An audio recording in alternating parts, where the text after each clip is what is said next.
Yes, so hello. Thank you for paying attention after the coffee break. That's challenging, I can understand. So my name is Mariana Féged. I am General Manager for European countries outside of Germany at Bookwire. And I am super excited to be here today with AJ Ghirello. AJ is VP of Strategic Partnerships, right, at Storytel, and she's Managing Director of a bunch of countries I cannot remember. I think it's all that is expansion, right? Yes. And AJ used to work at HBO. She's like a super seasoned executive in streaming and platforms and growth.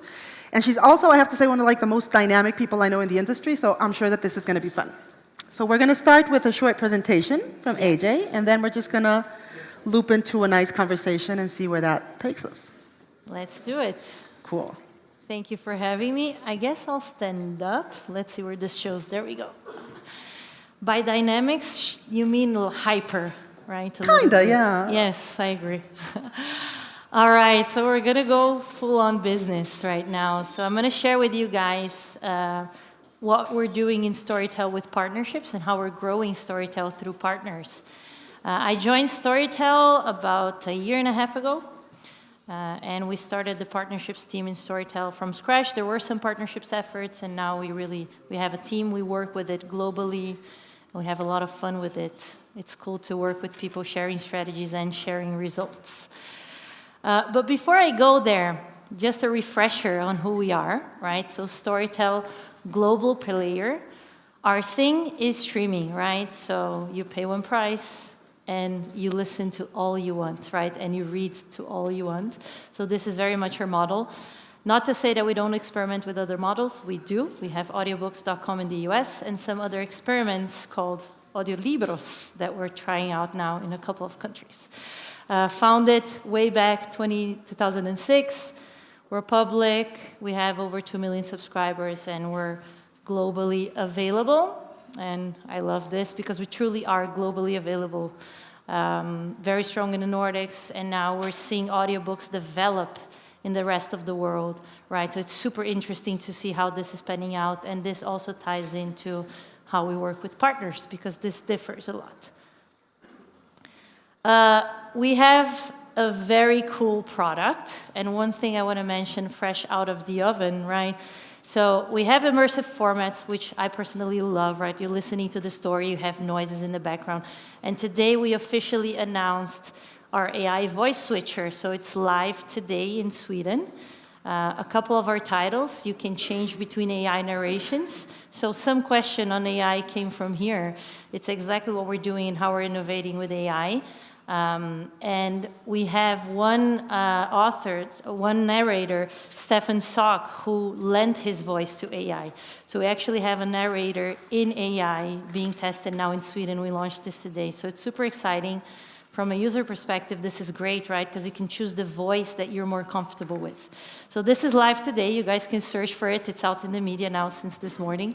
I'm so glad I could talk about it right now. And you can listen, you can read, personalized discovery, so it's a very mobile experience. Also, our content is great, right? So we have global content, local content. I'm a baby in the industry. I come from streaming, so video, and in the publishing industry, I'm still learning. So I'm taking my first steps, I would say, but it's quite amazing to see the footprint of content that we have globally, but then how we also go locally with our originals. So super high quality, won some awards. Here in Spain, Modo Noche has been doing great. And also the work that we do with all the publishers, right? It's super interesting, and the model that sort of benefits everyone involved, which is very different from streaming. Really interesting also content footprint for us globally on a very local level. And then when you look at experience, this also correlates with a lot of the things that we saw earlier this morning, right? This is a bit of the experience the user has with us. So we see a peak in the morning, and then a peak in the afternoon, probably when people are getting back from work in Sweden, we could say, because that is the Swedish time of going home, right? And then at night before going to bed, or right when you go to bed, right? And why is this important? Because when you talk about audiobooks and the experience with audiobooks, it complements other services. It complements the time that people are sometimes listening to music. It complements the time that people are watching series and streaming. And this is key, right? I'm not just talking about Storytel just to sell you guys Storytel, but this is very relevant when we talk about partnerships, right? You gotta be available locally and globally because, you know, it gives strength to your brand and to what you're offering. You gotta have a good product, you gotta have amazing content, and you gotta be able to complement what a partner already offers, right? And this is why this is all important, because in the end, a good strategic partnership. Everything okay? I don't know. All right, we're good. I think we're good. I'll continue. A key strategic partnership, it means shared value proposition. So how do I offer something that really generates value to my partner's strategy, and how can I be central to their strategy? And how can the partner be central to mine, right? This is how we see partnerships at Storytel. It's not just like, hey, I'll give you a coupon, you know, you distribute me, and I'll get some sales and subscribers out of it. No, the value prop has to be totally connected from both sides. Otherwise, it doesn't work, right? So it's not about the numbers. It's not about the negotiation of a rev share or of commercials. It's how do we merge strategies and how do we think long-term together, right? So most of our partners, we gotta add value to their customers, right? Or to their audience or whomever they reach. And for us, we're looking for growth, right? How do we grow faster in some regions?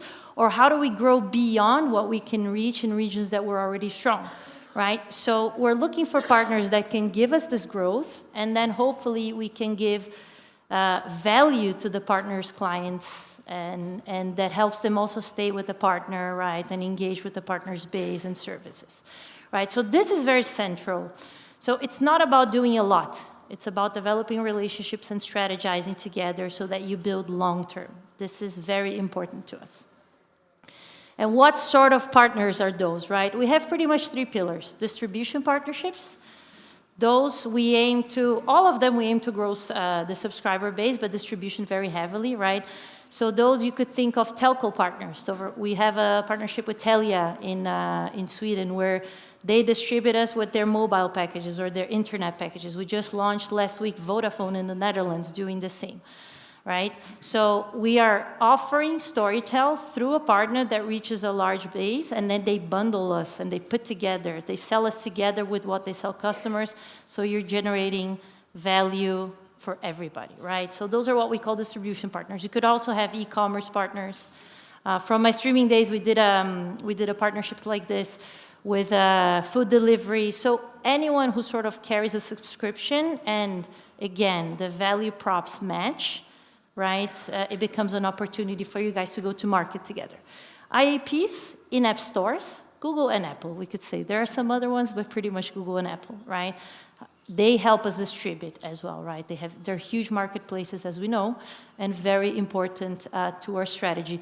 Both of these, commercially, we use rev share models. So the partner will retain a small percentage of what they bill the customer, and then the rest comes to us. And OEMs, it's a funny word for original hardware manufacturers, but you could think earphones, cars, everything that are devices, right? So what devices complement Storytel? Earphones, cars, right? So we speak to car manufacturers, and how do we extend the experience there, and how do we partner together?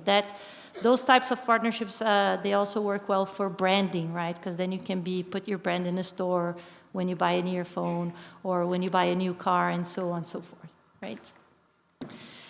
A little bit, some efforts and what they yield.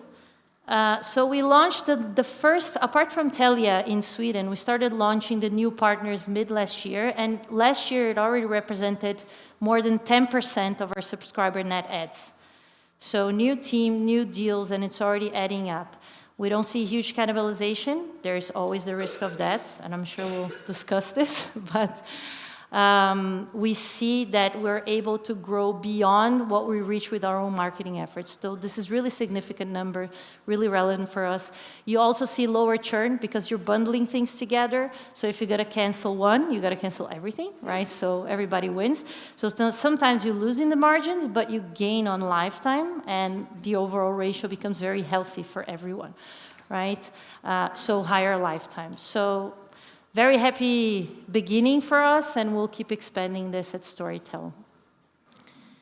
These are a couple of our partners. So on your left side here, we see a couple of telcos that we launched. Vodafone we just announced last week in the Netherlands. We have LGU in South Korea, A1 and Yettel in Bulgaria, KPN in the Netherlands, and Telia in Sweden. Also Google and Apple, and we're in discussions, and this is a constant, doing campaigns with the device manufacturer. This is a little bit of our universe today, so you can subscribe Storytel from these partners, right, directly together with the services you have with these telcos. And that's it. I'll quickly leave my email before we go into chat, but it's much more fun to chat than for me to talk alone, right? Cool. So let's get into it. Let's get into it. That was fantastic. It's actually very, very interesting.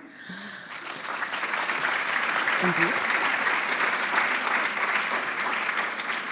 So you said many things that are quite interesting, and we can have long conversations about. I think the first thing I would wonder is, so you're talking about like a long-term relationship. That was very important, right? So we're not looking for a one-shot marketing action, but something that will last for a long time, and we have to share added values. So what would be like the checklist, like the top 3 things that you would look for in the ideal partner for Storytel? First, going back to the value prop, right? If that doesn't match, you can convince somebody of whatever commercials, but the partner's not going to push if it's not good for them. If it's not good for you, you're also not going to work creatively to give them content, to give them intel and data on what they should push, right? So unless it has to make sense. I think it starts there, right? But then you need the right levers, right? Because we're offering a service, and the content and the creatives and the brand, right? The partner needs to offer the distribution power. So they need to commit to marketing. So the commitment has to be there. But I always say a deal is like a startup. You close a deal. It's like when you close an investment, right? For a startup, you're like, oh, amazing. But then you have to go to market. The work starts when you actually launch a deal and you integrate the deal, and you got to have the tech capabilities to do that as well. And once you go to market, everything you plan sometimes flunks, right? So we see this often happens. Like you launch and you think it might be a great offer to launch offer X with a partner, and then nothing happens, like you don't really acquire. Then you try something else. So it's very key that the partner we work as a team, hand in really, hand. bi-weekly calls, monthly calls. It's all about the operations and steering it, and then finding the sweet spot. And building and sharing data together, obviously not personalized data, but the data that you can share. So we see this happen. Sometimes it booms and then it goes down, then stabilizes. So it's quite normal that it takes a while. So value prop to begin with, their willingness to do marketing, right? It has to, but if the teams are not willing to really work together and share, it doesn't work. Okay. And actually, when you mentioned that, it's interesting because you were mentioning examples from like being on a marketplace to like pushing a bundled offer. Yeah. What is, I can imagine, I would assume that it really depends, the right strategy depends on the level of maturity of the market probably. How do you pick that? And how do you avoid not having enough presence and then just, being invisible versus maybe pushing too hard and then having a huge churn? Could you tell us a little bit about that? So when I first joined, I had this linear theory that I'm like, okay, so audiobooks are super penetrated in the Nordics and then starting to become more penetrated in some other markets, right? Some Europeans, Turkey for us, for example. And I thought, okay, these will be the easiest ones to close deals or to grow, right? And for some reason, there's not crazy logic to it. So we've seen deals, for example, our deals in Bulgaria. We launched, it's a new market, not super well developed, and they were just, boom, skyrocketing, right? We've seen other deals in more mature markets that you think they're going to do so well, and then they don't. So it's a little bit hard to predict. But one thing that we're seeing happen is partners definitely can help expand the roof of the market. Okay. Because imagine, telcos, they own, like, usually you have one market with 3 telcos owning 30, 30, 30, right? It's very rarely. So you're reaching at once a huge qualified audience, right? So just growing awareness of the category. So we're seeing this happen. So partners helping expand the market size of a given reality, which is super interesting. And you're saying awareness of the category. I would imagine in markets like the Spanish one, for instance, Latin America, it makes sense just for people to know what an audiobook actually is, to have contact with it, to know how to access it. Yeah. So it's and like you can play with the model, right? Like you can start offering samplings, you know, and we have our own content, right? So we can play with that as well. But I thought I would see the same that I was seeing in streaming, and I didn't, right? It's completely different and way more challenging, but also way more interesting. And you make it sound like super easy. We sit with the telco and we work on the numbers. I mean, we're talking about like huge companies. I can imagine it must be quite challenging to get the attention, the right teams. Working together in gearing a campaign must not be something that's simple, especially when talking about, these large entities. Yeah, you gotta get to the top. If you don't go there, it's hard to close, right? I can imagine. But also, like I said, it's not just the negotiation, right? If they get curious and if we're able to get in, but it takes time because telcos, they take more time, right? They usually have a pipeline. We're not their top priority, right? Because the category is not yet top priority for a telco or for other partners, right? Digital partners. So it takes a bit of time, but then again, there were some deals that we closed like this and launched like this. We also have a very good tech stack to connect to a partner, and I think that's key, because then, you enter their pipeline of development, but you're ready to connect, right? Because the dynamics is the partner is selling you and billing for you. So they own the customer, and then they authenticate on Storytel, and the whole validation is done in the background. Right? So you got to maintain that connection always live, because the minute they stop subscribing to Storytel in the partner's environment, you cannot give them access anymore, right? So you got to have that tech. And the moment they drop your partner, you've lost them. Exactly. So in the negotiation lever, the partner owns the client in this example, because they're billing the client they own. They give access to us, right? And then there's a rev share model that we built. They give access to you. I mean, but like in the long run, how does this actually work? So these guys are never going to be your clients? Well, they are our clients when they're experiencing, and they're our customers, but we don't own the customer. But contractually, you create levers that if this, let's say, if this were to end, we have X months to try to migrate. Okay. So we agree on terms to protect, but it's not the intention. So you never build a partnership like this with the intention that you're going to finish it one day. Your intention is that you're going to keep building, right?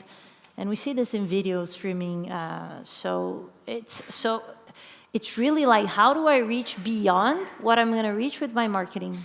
And how do I grow faster and penetrate faster? And how do I use a partner to increase the category awareness in a given country? Well, it's all about lifetime, right? At the end of the day is how long they stay with you, how much money you manage to make throughout that time, and if it compensates. You mentioned, which is also, I think, very interesting, compared to the streaming, like video streaming, because you used to work at HBO Max, right? Yeah. How does it compare? I mean, how different are partnerships and what you're building at Storytel from what happened in the audiovisual industry? So, I mean, when you talk about streaming, the category is developed. HBO is a known brand, right? And then you already had the many partners with the HBO channel in it, so you already had a way in, right? But just so you know, and this is a global thing, for streamers, the subscriber base that comes from partnerships is huge, right? This is not happening yet, I would say, in audio.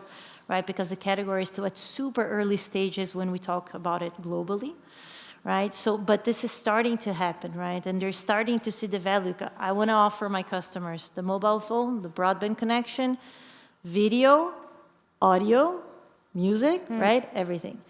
So it makes sense. And the few ones that are now are starting to do it, right, they're seeing the value. But again, it's not just launching. If you also launch it with the non-ideal tech integration where it becomes super complicated for the user to go and enjoy the service, you lose the guy, right? You don't want to add steps.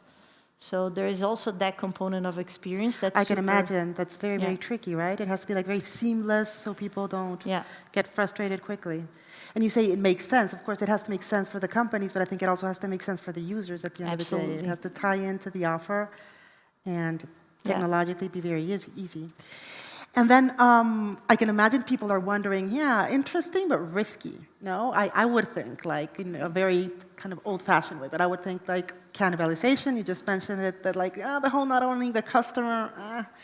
Then on the other hand, I would wonder if my brand is too tied to another brand. I don't know. What are the risks that you see in like kind of like those not so positive aspects associated to this kind of growth?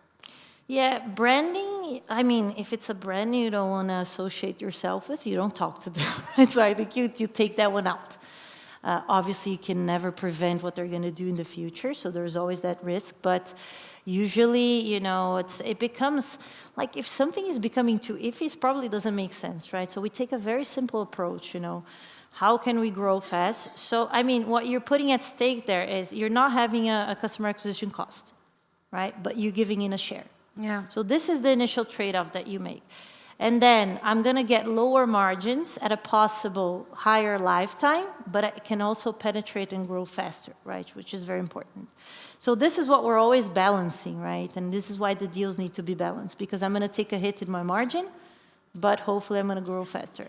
But I actually find the risks super low, because if you don't grow, you're not paying up front, right? Or you're not getting paid. So I think the main risk, if somebody eventually wants to shut down a partnership, which has happened to us in the past, and then you have the whole thing of trying to migrate the base back to you, right? But when you do, again, this is why the strategies have to be so aligned and thinking long-term. It cannot just be a quick benefit of a benefits program that will maybe end, right? So we get to know the partner a lot before we actually lock something. And do you do global partnerships? Because I saw things seem more local, right? Yeah, when you, for example, Voda, right? It's Yeah. a global brand, as we all know, and we launched with them in the Netherlands. Obviously, that always helps opening other doors, right? But we also try to take a very simple approach. Where are we getting traction? Where can we launch fast? You know, rather do that than try to take 2 years to launch something would be huge, really complex, right? I guess.